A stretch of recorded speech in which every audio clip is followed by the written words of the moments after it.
Mummy बोली, बहन का खेत जोत दो ताकि वो माँ बने। दोस्तों, आज मैं अपने घर की कहानी लिख रहा हूँ क्योंकि ये बात ऐसी है कि मैं किसी को कह नहीं सकता। मेरे दिल पर एक बोझ बना हुआ है। मैं चाहता हूँ कि आज अपने दिल की बोझ को कम करूँ।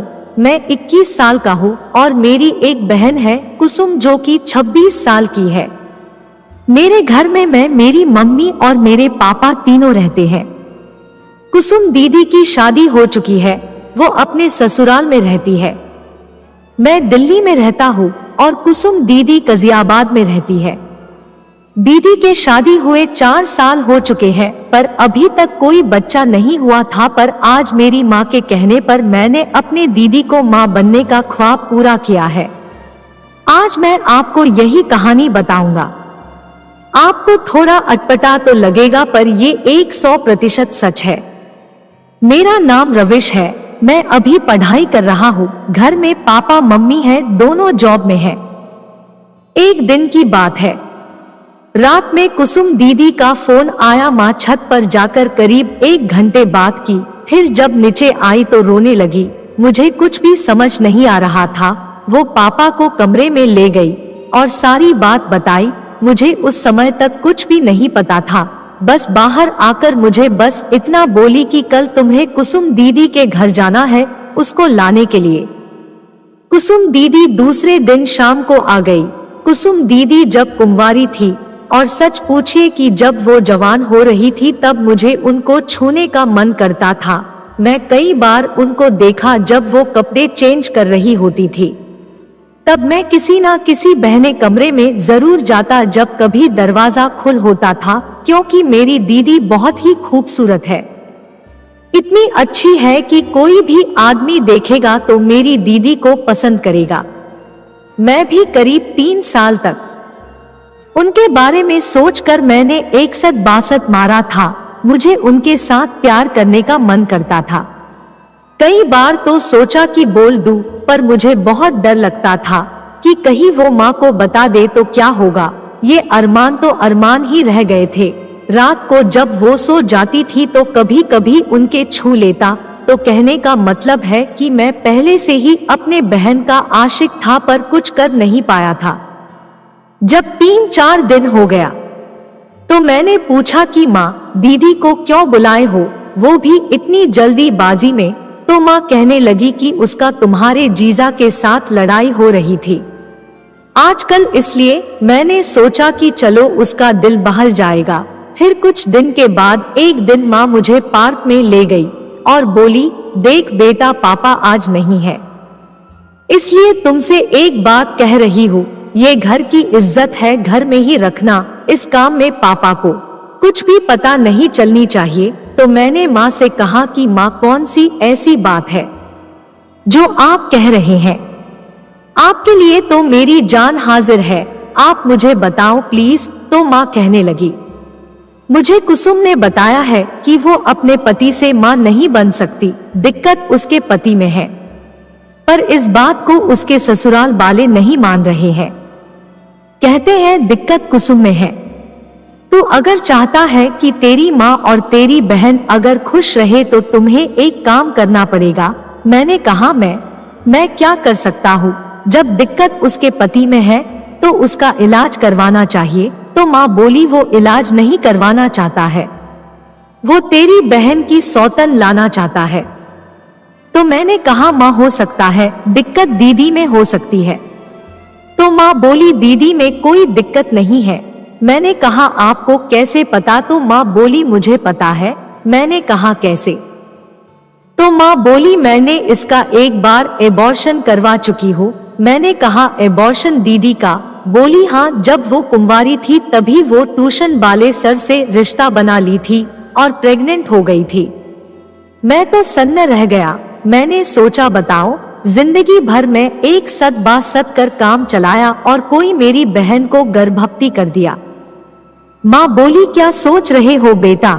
मैंने कहा, कुछ भी नहीं माँ। तो माँ बोली, जिंदगी में बहुत सारे कुछ से इंसान को गुजरना पड़ता है। तो मैंने कहा, तो इस बात से साफ जाहिर होता है कि जीजा जी में ही दिक्कत है। माँ बोली, हाँ, अगर तुम्हारी बहन 1 साल के अंदर माँ नहीं बनी तो वो दूसरा शादी कर लेगा। मैंने कहा, तो मैं क्या कर सकता हूँ? तो माँ बोली, तुम्हें अपनी बहन के साथ सोना पड़ेगा। मैंने कहा, क्या कह रही हो माँ? माँ बोली, हाँ बेटा, घर का इज्जत बचाने के लिए तुम्हें ये काम करना पड़ेगा। मैंने कहा, ठीक है, पर दीदी वो क्या ये? तो माँ बोली, तू चुप हो जा। मैंने बात किया था दीदी से, पहले तो नहीं मान रही थी, पर आज वो मान गई है। बोली, कोई बात नहीं भाई, मेरा इज्जत लूट नहीं रहा है बल्कि इज्जत बचा रहा है। और वो तैयार हो गई। तो दोस्तों, अब मेरे घर में एक दुल्हन आती है और उसका सेज सजाने का काम होता है और दूल्हे दुल्हन के मन में लड्डू फूट रहे होते हैं। बस यही हाल मेरे घर में था। मैं भी सोच रहा था कि रात को दीदी के साथ कैसे होगा। माँ भी खुश थी कि अब तो कुसुम माँ बन जाएगी और शायद कुसुम दीदी भी खुश होगी। मैं तो कुछ ज्यादा ही खुश था। बरसों की चाहत आज जो पूरी हो रही थी। जिसको जवान होते देख देख आज मैं उसको साथ प्यार देने वाला था। जब से दीदी को ये बात पता चल गया कि मैं मान गया हूँ, वो मेरे सामने नहीं आ रही थी। रात को मैंने खाना खाया, दीदी अपने कमरे में ही खाना खाई और रात को करीब 10 बज गए थे। माँ बोली, जा बेटा जा, इज्जत रख ले। मैंने माँ को कहा, आप चिंता नहीं करो, और माँ अपने कमरे में सोने चली गई। मैं दीदी के कमरे के पास पहुंचा तो दरवाजा अंदर से सटाया हुआ था। मैंने दरवाजे को खोला, अंदर गया। दीदी पलंग पर बैठी थी। वहां जाकर खड़ा हो गया। दीदी मुझे देखी और बोली, क्या कहूँ, मुझे कुछ भी समझ नहीं आ रहा है। क्या ये सही है, क्या गलत है, मैं खुद सोच नहीं पा रही हूँ। पर इतना तो पता है कि अगर तुमने हेल्प नहीं किया तो मेरी जिंदगी बर्बाद हो जाएगी। मैंने कहा, दीदी आप चिंता नहीं करो, आप खुश रहोगे। और मैं पलंग पर बैठ गया और अपना हाथ दीदी के पीठ पर रखा। वो गजब की लग रही थी। वो नजर झुक ली। मैंने उनके फेस को ऊपर उठाया। वो शांत रही और मैं भी शांत ही रहा। कुछ भी जल्दबाजी नहीं करनी थी, पर किसी को जल्दीबाजी थी, वो था मुझे। फिर मैंने दीदी को अपने बाहों में भर लिया। और तो आप लोग जानते होंगे क्या करना है। मैं उठा और दरवाजा बंद कर दिया और दीदी को माँ बनाने में लग गए। आज मेरा सपना भी पूरा हो रहा है। इस तरह रात में कई बार हुआ। फिर हम सब सो गए। सुबह जब हुई, माँ मुझे मिली, पूछी कैसा रहा। तभी कुसुम दीदी भी आ गई थी।